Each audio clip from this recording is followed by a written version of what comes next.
Jamani, wazazi wangu wamefariki. Kuna chumba ambacho mwanzo tulikuwa tunaambiwaga tusifungue, tusiingie, hata wafanyakazi walikuwa hawaingii. Tulikuwa tunamuonaga baba kwa mwezi mara moja akiwa anaingia kwenye hicho chumba, na alikuwa hataki mtu yoyote aingie kwenye hicho chumba. Sasa amefariki yeye na mama, kama mwezi umepita, tumefungua kwenye hicho chumba, tukawaona wadogo zetu watatu ambao walifariki. Tunashindwa hata cha kufanya. Baada ya kuwaona, tukaenda kuita majirani, tukaenda kuita wachungaji, tunarudi tunakuta hawapo tena, hawaonekani. My dear, sisi tumekulia katika mazingira ya kishua, yani yale ya kishua kabisa. Tunaishi vizuri, tunakula vizuri, tumesoma nje, kila mtu ana maisha yake. Lakini wakati tunazaliwa, kipindi tupo wadogo, kulikuwa kuna wadogo zetu ambao walikuwa wamezaliwa mapacha watatu. Walipozaliwa wakawa tu wako yani walikuwa kama wanaumwa, sometimes wanaumwa, yani muda mwingi walikuwa wanaumwa, unaelewa vizuri, lakini hatujawahi kujua wanaumwa nini. Na cha ajabu ni kwamba hatujawahi kuwaona wazazi wetu wakiwapeleka watoto hospitali hata siku moja. Yani wakati mwingine mpaka tukawa tunauliza wazazi wetu, mbona tunaambia tuwapeleke hospitali, wazazi wetu wakawa wanakataa. Kipindi hicho tulikuwa hata hatujui kwa nini walikuwa wanakataa kuwapeleka hospitali, mpaka walipofariki ndio tukaja tukajua kwamba yani kilichokuwa kinaendelea kilikuwa kitu gani. Kipindi hicho, wakati hao wadogo zetu wanafariki, tulikuwa tuna maisha ya kawaida, ndio tulikuwa bado tupo kijijini, tuna maisha ya kawaida, wazazi wetu wanalima kama watu wengine hivyo. Siku moja usiku tukawa tunasikia mama analia, na alipokuwa analia kwa nguvu, tukakimbilia chumbani kwake, tukaenda tukamkuta, kwa sababu watoto walikuwa wanalala chumbani kwa mama yetu. Walikuwa amewawekea kitanda kwa upande mwingine, lakini walikuwa wanalala na wazazi wetu. Tukakuta wale watoto wamelala. Sisi tukajua tu wamelala, kumbe wamekufa. Akawa sasa baba amemshika shati, anamtikisa, anamwambia umeniulia wanangu. Sisi kipindi hicho hatukuelewa chochote, na hatujawahi kuelewa mpaka sasa hivi ukubwani hivi, ndio tukaanza kupata picha. Sasa my dear, baba akawa anamwambia wewe bwana, acha kuongea mambo mbele ya watoto, wewe faida zake utakuja kuziona, au hujachoka maisha magumu. Wakatufukuza, akatuambia tuondoke, lakini hatukuondoka, tukawa tumebaki hapo mlangoni. Tukasikia baba akawa anamwambia mke wangu, unajua tumeteseka muda mrefu sana, ili jambo nimefanya kwa ajili yetu na kwa ajili ya watoto wetu, au unataka watoto wetu wengine waje wateseke? Mama akawa anamwambia hapana, sitaki wateseke, lakini kwa nini umefanya wakaondoka wote? Ungechukua hata mmoja au wawili ningeelewa, lakini sio wote. Baba akawa anamwambia mbidi nichukue wote, kwa sababu wao ni masharti, hawa watu ni damu moja. Yani kama tungechukua mmoja wapo au wawili, bado angekuja kuwafuata wenzake. Kwa hiyo imebidi tutoe, kwa sababu kimazingira hawa wanahesabika ni mtu mmoja. Ghafla baba akawa anasema na hisi hapo mlangoni watu watakuwa wanasikiza. My friend, ikabidi tukimbie. Na kuanzia siku hiyo hatujawahi kusikia wakiongelea tena hilo swala. Lakini ghafla siku hiyo nashangaa, tumerudi nyumbani, baba akatuambia hakuna kwenda shule, tunahama tunaelekea Dar. Tukafurahia tena masuala ya Dar, maana marafiki zetu walikuwa wanakuja wakitoka huko mjini, wakija wanakuja wakiwa wamevaa vizuri, wamependeza. Kwa hiyo tuliposikia Dar, my friend, tukafurahia. Tumefika Dar, tumefikia kwenye nyumba. Ni nyumba kubwa, nyumba nzuri. Ghafla baba kesho yake akawa ametoka, alivyorudi karudi na magari kama matatu, yamekuja mpaki hapo, magari mazuri, magari ya kifahari yale ambayo tulikuwa tunaona kwenye TV, amerudi nayo. Tukawa tumemuuliza baba, magari ni ya nani? Akasema magari ni ya kwangu. Tukamuuliza umetoa wapi? Akatuambia sisi ni watoto wadogo sana, hatuwezi kumuuliza vitu vya ajabu. Kwa hiyo hatukumuulizaga tena. Kuanzia siku hiyo maisha yetu yakawa mazuri. Tunaenda shule za gharama, tunaishi maisha mazuri. Shule tulikuwa hatuendi na school bus, tulikuwa tunaenda na gari nzuri za nyumbani. Tuna dereva, mama ana dereva, wafanyakazi wengi. Tukaanza kuishi mpaka unajua maisha yanapobadilika ghafla, mpaka unajiuliza ya maisha imekuwaje, mbona maisha yamebadilika ghafla? Ndio ilikuwa hivyo. Hatujawahi kuuliza, tulikuwa wadogo, hatujawahi kuuliza. Sisi tulikuwa tunafurahia tu maisha yanaenda. Kwa hiyo tumekulia kwenye mazingira hayo, tumeenda nje kusoma, wakazaliwa wengine wadogo zetu watatu. Kwa hiyo sasa hivi tuko watano, maana dadangu mkubwa, mimi, wale watoto waliozaliwa mapacha, alafu baada ya hapo ndio wakazaliwa wadogo zetu wengine watatu. Tumesoma nje, sisi tumeishi maisha mazuri sana. Tumesoma nchi tofauti. My dear, hatuja question chochote. Tunaishi maisha mazuri, lakini mama most of the times alikuwa ni mtu ambaye yuko very sad. Yani ni mtu ambaye ana masikitiko sana. Hatuja hata kuuliza. Ila tulivyokuwa wakubwa hivi tukawa tunamuuliza mama, mbona muda mwingi unakuwa una masikitiko? Gari wakati mwingine akawa anagombanaga na baba, yani wanagombana usiku, wakati mwingine wanagombana, mama akitaka kutoka inabidi dereva ampeleke. Kila siku utasikia baba anamwambia, yani wewe, mimi nakwambia jifunze kuendesha haya magari, hutaki. Mama anamwambia sitaki kuendesha hayo magari ya damu. Yani mpaka anakuja kufariki, mama hajawahi kushikaga usukani wa gari. Na mama, kuna siku moja tulimsikia mama akiwa anamwambia baba, akamwambia ni mimi naishi huko ndani kwa sababu ya wanangu, lakini kama ingekuwa sio wanangu ningeondoka, najua utakachowafanya. Na siku hiyo tukamsikia baba mama anamwambia, ni usije ukasubutu, yani ukisubutu tena kunigusia mtoto wangu yoyote, nitakupeleka polisi mimi mwenyewe. Sio, unanielewa vizuri? Sisi hatujawahi kuelewa. Ila tulivyokuwa wakubwa hivi, kuna chumba kwenye hiyo nyumba, kuna chumba kikubwa ambacho baba alikuwa hataki mtu aingie. Hakuna, yani kilikuwa hakifanyiwi usafi, hakifanyiwi chochote kile. Ni baba anaingia, na anaingia siku moja kwa mwezi. Akishaingia kwenye hicho chumba anakaa siku nzima, kesho yake anatoka, na akitoka anakuwa amechoka kama mbu alojifungua vitoto vingi, anakuwa amechoka, yuko hoi bin taabani. Akitoka anaenda analala.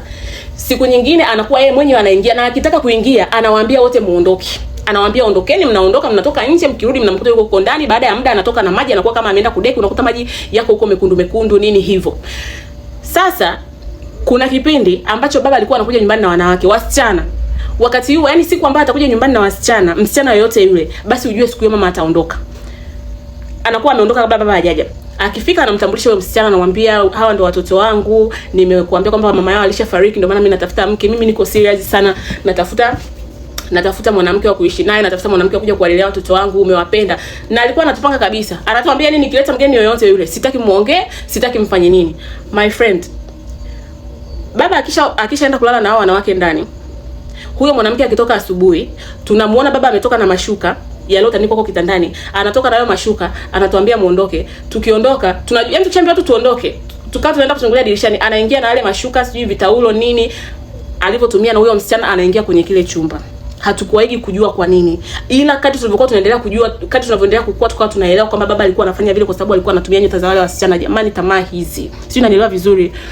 Siku moja mama akawa amegoma kuondoka, akasema hapana, mimi siondoki, hii nyumba ni ya kwangu, hii familia ni ya kwangu, kama unataka kufanya mambo yako fanya mambo yako, mimi ndani siondoki. Baba anafikia alijali, akaleta mwanamke mwingine akamtambulisha, huyu ni dada yangu kutoka kijijini, amekuja kunisaidia kukaa na watoto wangu, kwa sababu unajua mama alishafariki hivi na mama alishafariki, kwa hiyo naomba tu uje hapa, kama unanipenda, uamue kunipenda, uje uishi na watoto, mimi nataka kukuoa. Lakini siku mama baba hakuingia kwenye kile chumba chake, akaingia kwenye chumba chake kingine. Tell me why. Asubuhi yule dada alipotoka, yani asubuhi sisi tunatoka tunajiandaa kwenda shule, yule dada katoka kule chumbani, yuko na nguo na chupi mkononi, kavaa, yani yuko na chupi mkononi, nguo mkononi, kajifunga tu mtandio, anakimbia, naomba jamani, naombeni nisaidie, watoto wazuri, naombeni nisaidie, mlango uko wapi, naombeni niondoke jamani, nisaidie. Tunamuuliza mbona unakimbia, umefanya nini, kakufanya nini? Baba akakata kuongea. My friend, aliondoka akakimbia.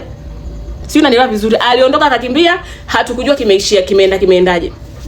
Sasa wazazi wetu kama mwezi mmoja uliopita walipata ajali.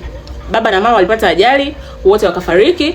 Walipofariki, kwa sababu sisi tushakuwa wakubwa, tumeenda kusoma, tushakuwa wakubwa, tuko tunaishi maisha yetu, na bado utaratibu uliokuwa unafanyika ni utaratibu ule. Baba anakuja na wasichana wake, anasema sisi ni watoto, mama yetu sijui ni nini hivyo. Utaratibu wake ulikuwa hivyo, na alikuwa anafanya mpaka kwenye imefika kipindi cha naniliu yake.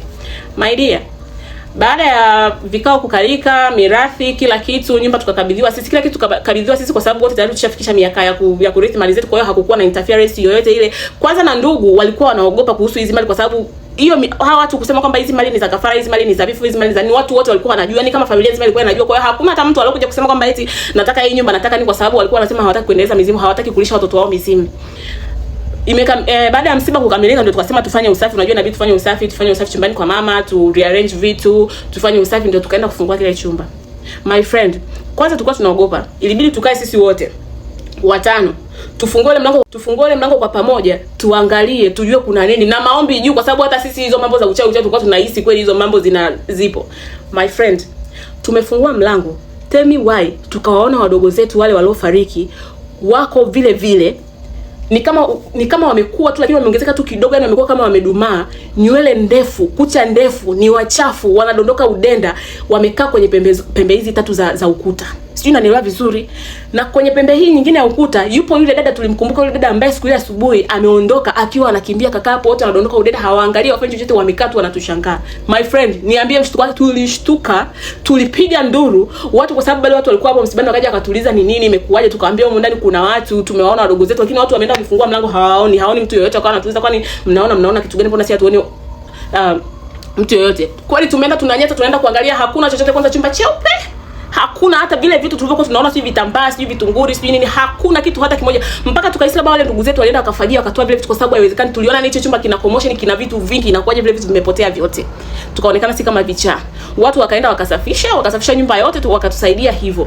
Sasa shida inakuja usiku, tunaweza tukawa tumelala, ukamwona mdogo wetu mmoja katokea kwenye kitanda, amesimama na anakuangalia tu jicho la huruma, lakini hakuambii chochote. Na sio mimi peke yangu, wadogo zetu wote usiku tukilala tunawaota wale watu ambao wamekufa. Sasa hatujui tufanye nini. Tumejaribu kwenda kwenye maombi wapi, tumejaribu kwenda hata kwa waganga wapi. Yani hii nyumba tunaishi kama hatuna amani, kwa sababu yani ndio hivyo, unaelewa vizuri. Hapa tumepanga kuhama, twende kwenye, tukakaa katika moja ya apartment, kwa sababu ana biashara na apartment, ana magari, ana madaladala. Kwa hiyo tumepanga tuhamie kwenye hayo katika apartment moja. Tumepanga tu tugawane, kila mtu ahamie kwenye apartment yake, hivyo hii nyumba tuiache. Sasa hatujui tufanye nini. Hatujui sasa tukiondoka watatufuata, hatujui labda hizi mali zitafanya nini, kwa sababu mpaka sasa hivi tunajua kwamba hizi mali ni mali za kafara. Kwa sababu sasa hivi hatuna kazi. Tunatamani hata tungekuwa kila mtu ana kazi yake tungeacha hizi mali zikaenda hivyo, lakini hatujui tufanye nini. Jamani, kama kuna mtu ambaye ashakutana na kitu kama hichi, tunaombeni ushauri, tunaombeni mtusaidie, kwa sababu tumekwama, hatujui tufanye nini.